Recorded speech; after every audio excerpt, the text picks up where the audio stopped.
Hello भाई लोग, welcome back to another video. आज के वीडियो में हम डिस्कस करने वाले हैं कि सनी के महादशा से कैसे बचेगा लूफी। सो बिना देरी के लेट्स स्टार्ट द शो। शुरू करने से पहले लाइक एंड सब्सक्राइब जरूर कर लीजिए दोस्तों, वीडियो बहुत इंटरेस्टिंग होने वाला है। पहले मैं मांगा नहीं पढ़ रहा था, फिर बीच में एक हाइप हुआ कि सैटर्न वर्सेस शैंक्स होने वाला है और खुद को मैं नहीं रोक पाया और मांगा पढ़ना शुरू कर दिया।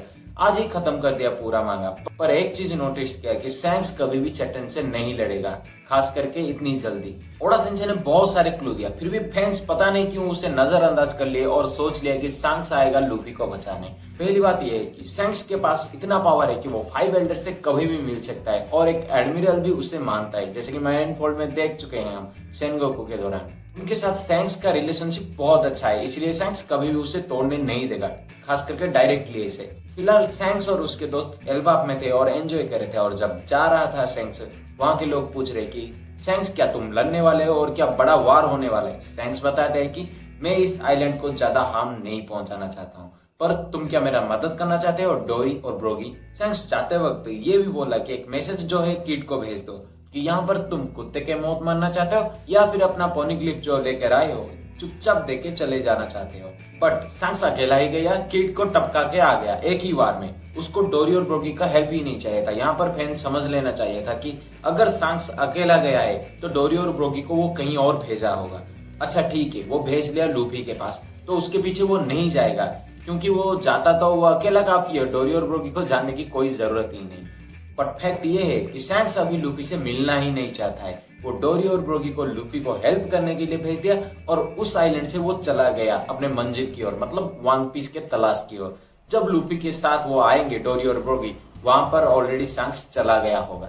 हाँ, वो इनडायरेक्टली लूफी पर नजर रख रहा है। लैंड ऑफ वनवे सब खत्म होने के बाद थोड़ा बहुत पावर दिखाया और अभी डोरी और ब्रोगी को भेजा। ऐसा लग रहा है कि वो लूफी के एक कदम आगे रहना चाहता है, मतलब कुछ भी बड़ा परेशान आया तो वो खुद पे लेना चाहता है। देखा जाए मैं इस रास्ते से जाऊंगा, वो उस रास्ते से जाएगा। अब तक वो वन पीस नहीं ढूंढ रहा था, जब लैंड ऑफ वानो से लूफी जीत के आया फिर वो वन पीस को ढूंढने लगा और अब एल्बाफ में आके बैठा, पर लूफी एग हेड में फंस गया, इसीलिए वो 2 आदमी को भेजा एल्बाफ में लाने के लिए और अब वो फिर से आगे जा रहा है। अब आप समझ गए शैंक्स क्यों नहीं आने वाला है। अगर आ गया तो मेरे जो थ्योरी था वो मोय मोय हो जाएगा। अब बारी है सैटर्न वर्सेस लूफी की। सैटर्न जो सनी है, हमारे हिंदू माइथोलॉजी के अनुसार वो जिस पे भी नजर रखता है, चाहे कितना अमीर हो, कितना भी पावरफुल बंदा हो, वो जरूर मिट्टी में मिल जाता है। चाहे उसके पास सोने का लंका भी क्यों ना हो, वो जल के खाक बन जाता है। फिलहाल उसका नजर स्ट्रॉ हेड और उसके मेंबर पे है। इसका मतलब क्या, स्ट्रॉ हेड के मेंबर सारे मिट्टी में मिलने वाले? ना ना ना, ऐसा नहीं होने वाला है। देखो, लूफी का अब नया नाम आ चुका है, सन गॉड निका, और सन जो हमारे हिंदू माइथोलॉजी के अनुसार वो सनी के पापा है।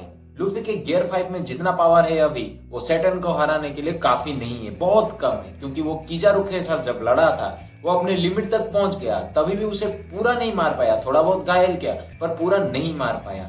और सैटर्न की तो बहुत ही पावर ज्यादा है किजारू से। एग हेड आइलैंड से बहुत सारे मेंबर को वो बचा सकता है, जैसे कि वो जिस भी चीज को टच करता है या फिर चाहता है उसे रबर में बदल देता है। इनफैक्ट वो काइडो के बॉडी को भी रबर जैसा बना दिया था, और रबर में कोई भी मिसाइल लगता है तो रिपेल होके वो रिटर्न भी जा सकता है। और डोरी ब्रोगी भी आ चुके हैं उनका हेल्प करने के लिए।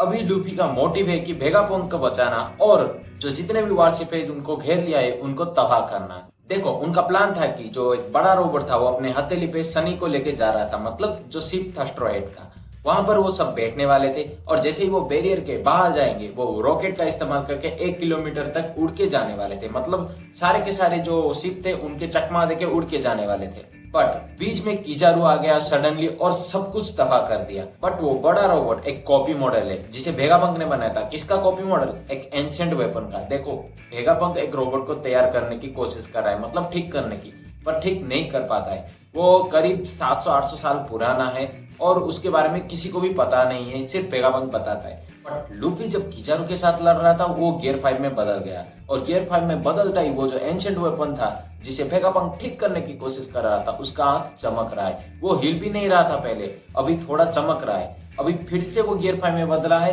किजारू से लड़ने वाला है, मतलब सैटर्न के साथ। अभी फिर से उसका आंख चमक रहा है और वो उठ के खड़ा भी होने वाला है बहुत ही जल्द। देखो, गवर्नमेंट के पास एक एंशिएंट वेपन है, इमुसामा के पास, मतलब लुलुसिया को हराने में वो एंशिएंट वेपन ही काम किया, और अभी लूफी के पास भी एक एंशिएंट वेपन होने वाला है और ये रोबोट वही है।